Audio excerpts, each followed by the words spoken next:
Selam dostlar, men Reynur Reis programmist ham bu meni Moskvadan Express Walk. 21-dekabrda Moskvada Oqu fabrikasi o'zida. Biz 12 kishi yig'ilib, poyezd bilan Moskvaga yo'lga chiqdik. Yo'lda fikr almashuv uyushtirib, kelasi yilga planlar tuzdik. Ertangi yoqda Moskvaga kelib jetdik. Bizni qarshi oldilar, onlar bor biz birga kafega yo'l tutdik.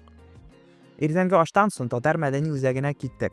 Bu bino tarixi bilan bek ahamiyatli. Onun neftchi Shamsiy Asadullayev musulmonlarga ham tatarlarga maktab buvaraq tuzagan. Haligi o'zakda bizga ekskursiya o'tkazdilar. So'ngan biz Oqu fabrikasi chorasini azirlana boshladik. Oqu fabrikasi boshlanib ketdi, shig'ishor yasadik, tingladik. Chorada bek ko'p kishilar qatnashdi. Ular bilan сөйләштек, yangi tanishlar topdik, fikr alishdik. Intellektual ish tamomlangach tinda boshlandi. U da bek ko'ngilli o'zdi. Chora bitgach nihoyat atilga borib aybirlarni qoldirdik, ham osharga ketdik. Moskvaga kelgach Qizil maydonni ko'rmisha bo'lmaydi deb shunda yo'l tutdik. Onda yurdik, foto va video tushirdik. Bekni qarag'ash atilga qaytib yo'qoldik.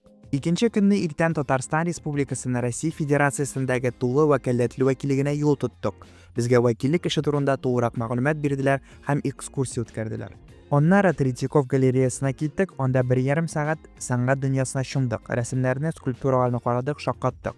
Galereyadan so'ng Moskva jami masjidina yo'l tutdik. Masjidda namoz o'qidik, yov etdik, ruhiy yoqdan tinchlandik. Bundan so'ng vokzalga ketdik, poyezdga o'tirib Qozonimizga qaytib jetdik. Vlog tamam, пока.